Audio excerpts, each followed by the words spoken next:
Thank you so much, Matt, for being here today with us. You're a very kind person to dedicate this time to us.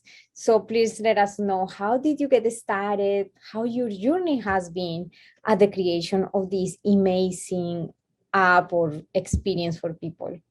Yeah. Well, first, thank you for having me, Diana. It's a pleasure to be here and be talking to you. I guess I'll start by going into the high-level version of my background, and then if there's anything interesting, you can ask me a question about it.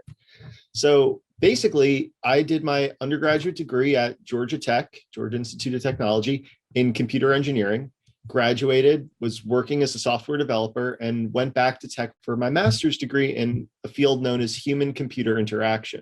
So it's basically the study of designing products, designing digital experiences for the user to make something that people really need, that they really want. And as part of this master's program, you get to do a thesis project where you ask a question and you conduct research and you build a design and a prototype in order to test that. So Zen VR actually began as my master's thesis research at Georgia Tech. And the question that we were seeking to answer was, can you teach people how to meditate using virtual reality? And over the course of that project, it was a year-long project. We conducted research with Zen teachers, counselors, with experienced meditators and novice meditators. We built a curriculum of lessons, which I wrote and voice acted. We animated a prototype world of the earliest version of Zen VR. We put a whole bunch of students through it over the course of 6 weeks. And at the end of it, we saw statistically significant increases in a whole bunch of mental health metrics. So we saw their cognitive affective mindfulness went up. We saw their perceived stress went down. And this was around the time when COVID was starting. I think our last day of the study was the last day that Georgia Tech's campus had in person before they went remote. So spring 2020. Well, seeing the results, and those results are, they're accepted for publication now at a conference called CHI. That'll be in a couple months. But seeing those results, we were kind of inspired. And there's so many projects out there that get made. They're really cool, but they never go anywhere. No one ever uses them. They end up sitting in a file or on a portfolio page. And I feel really strongly about ZenVR, about the good that it can do in the world, and just that it's a really cool project. And so I said, you know, can we take this into something more? And from there, we turned it into a company. We went through a startup accelerator and have been building it out since then. Oh, that's amazing. Thank you so much for sharing that with us, and congratulations on the upcoming delivery of that research that you mentioned. That's amazing. Yeah. Thank you so much. So going a little bit back, what was the primary motivation to actually make the project as meditation? What motivated you to do that? I think I first started with meditation during my undergraduate degree. Computer engineering at Georgia Tech was a very stressful program, and I think I found meditation on my own. There were times when I looked outside and found that there weren't that many great resources, so I was mostly just teaching myself off of YouTube videos and books, whatever I could find. After graduating from tech, I actually got invited to, well, I got a very fun email from a Buddhist monastery here in Atlanta that invited me to come to a free meditation class. And I said, well, this could either be really weird or really awesome. And I went and then started going on a regular basis. And after about 2 years, I had gone through many classes and volunteering and all this stuff with this community. And I had felt a really positive impact from it. So that was my experience with meditation. And going into my master's program, I knew that I wanted to work in virtual reality because it's such an exciting, such a cool new medium.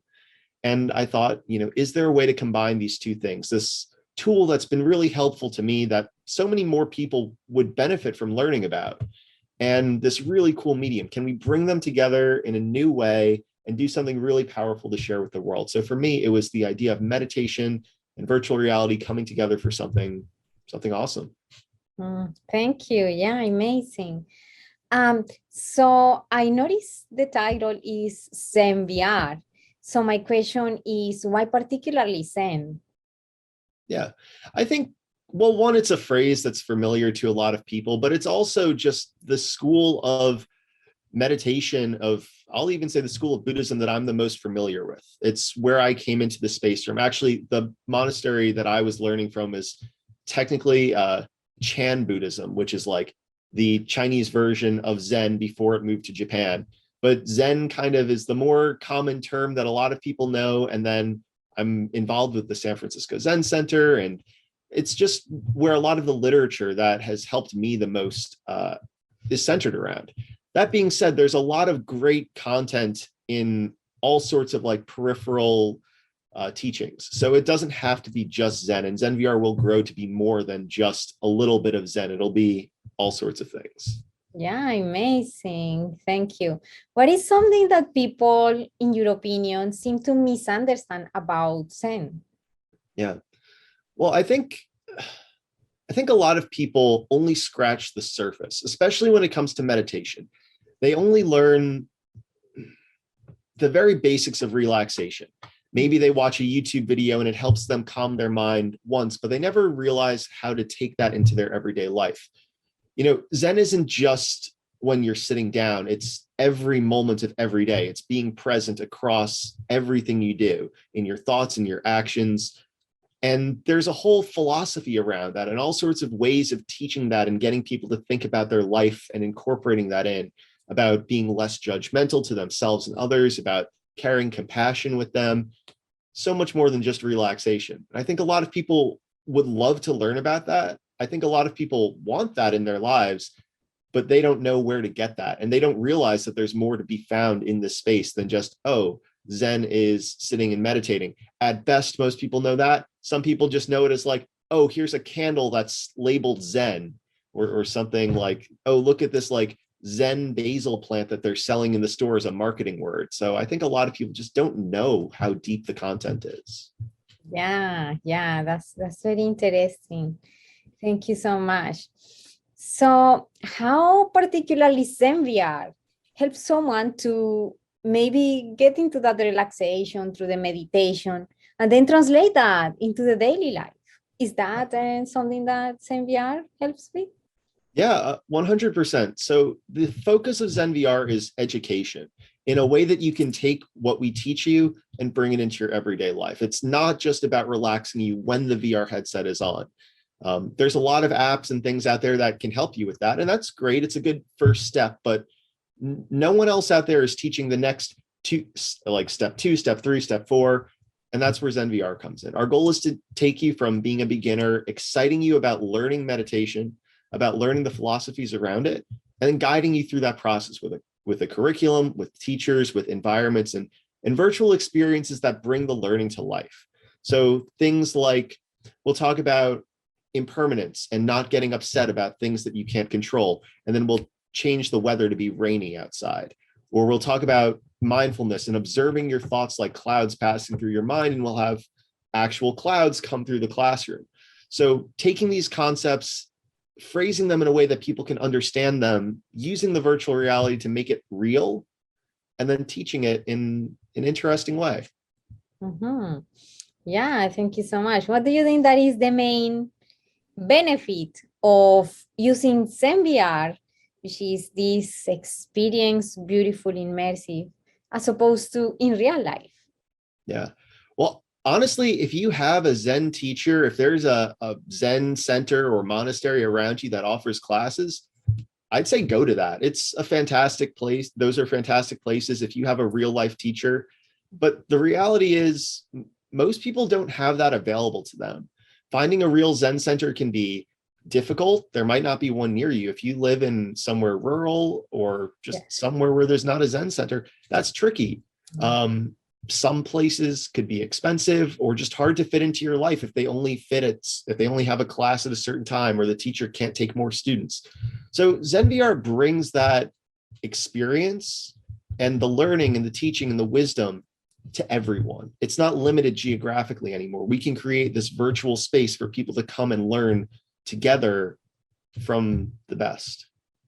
Yeah, that's so amazing. Yes, it's such a good experience. I've tried ZenVR and I can see the impact of that. For example, where I live, there are no Zen monasteries or any of these experiences that I feel actually also excited to go and try. But I was excited to try ZenVR, and I can say that is such a good experience. It's very helpful, very useful, and also to establish the habit that we need in order to support our life in the day-to-day. So that is one of the beauties of the app. Thank you so much. I believe technology exists to help us as a tool. It's not something that we should be addicted to. It's not something that we need to rely on, but when used properly, just like with a hammer, it's easier to hit a nail than using your hand or using a rock.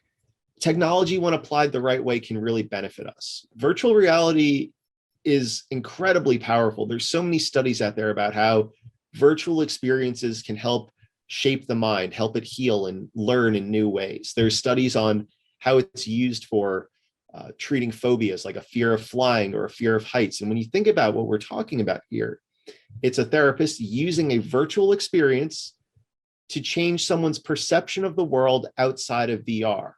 Thank you so much for that, Matt. Of course. And I'll say with that too, if there's anyone out there that's experiencing a lot of stress or anxiety and just wants a community of people to talk to, maybe you're not sure if it's meditation is the solution, but you want to change something, come talk to us at ZenVR. We're here to help. We're here to talk. Thank you for having me. You're a great host, and it was a pleasure to be here talking to you, Diana. Thank you so much, and see you in the next episode.